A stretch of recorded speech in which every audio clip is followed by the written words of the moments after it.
Понекогаш не е потребен голем проект за да се промени нешто. Доволни се луѓе на кои ме грижам. Во Делчево, една таква приказна тивко се претвора во пример за лична иницијатива.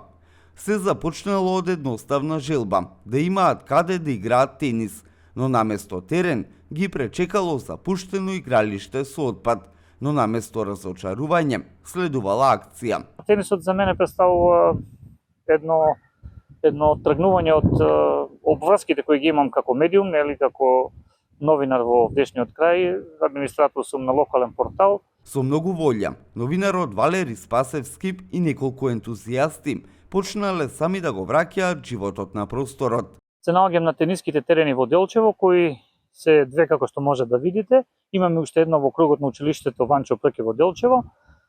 Тенискиот терен се користи од 2017 година и од тогаш до денес е, како да кажам, на мета на несовесни лица кои не го користат баш вистински за неговата намена за која што е наменето, туку понекогаш овде доаѓаат, возат ролери, играат некои други игри кои не се дозволени, например тенис со ноги или фудбал, со што се оштетува мрежата на игралиштето.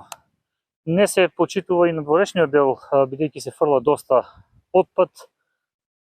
Знаеме дека за се нешто да опстане во состојба каква што е, мора да се одржува, па така на моја иницијатива по последните година-две реализирав неколку акции за чистење барем на околниот дел околу игралиштето, да не биде загадено. Малата иницијатива прераснала во поголема. Се вклучиле и други луѓе, обезбедена е поддршка, а теренот постепено го добива својот нов лик, уреден и подготвен за спорт. Но промената не е само во изгледот. Просторот повторно станува место за дружење и заедништво.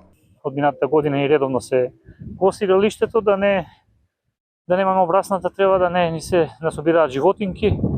И годинава исто така теренот ни беше напукнат, зашто морав да некако да направам иницијатива да се санира напукнатиот дел, особено на едниот дел од теренот. Тука беа екипи кои се најпрво направија средба со градоначалникот околу можната реконструкција, имајќи предвид дека општината нема доволно средства. Беше одлучено реконструкцијата да биде некоја минимална, да се спречи тоа понатамошно ширење на пукнатината. И ве се очекува во неделата да дојде наш човек овде да го заврши финалниот дел. Може да се игра тенис, значи има заинтересирани лица и од Германија. Освен рекреативците што сме од Делчево, негде 30-тина, ние има во една група каде комуницираме и се договараме кога да играме тенис. Се повеќе и млади доаѓаат овде и ми е мило што еве на некој начин тенисот се зазема, иако ракометот, кошарката и фудбалот се овде водечки спортови за млади.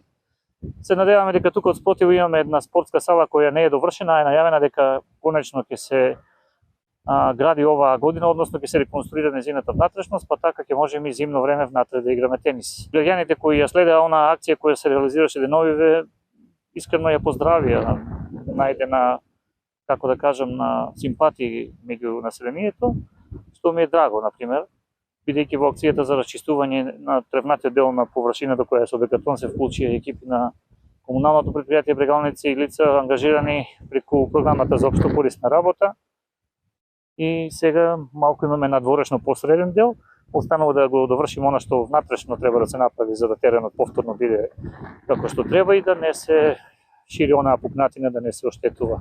Ќе остане апелот да го користат навистина љубеници во тенисот само овој терен, бидејќи и на самиот влез си пишува многу добро тениско игралиште за тенис со рекет, а не со тенис со нога или за фудбал и други некои екзибициони спортови. Денес таму повторно се игра тенис, а за новинарот Валери Спасевски ова игралиште веќе не е само мотив за приказни за локални проблеми, туку и инспирација дека со мал чекор може да се започне вистинска промена.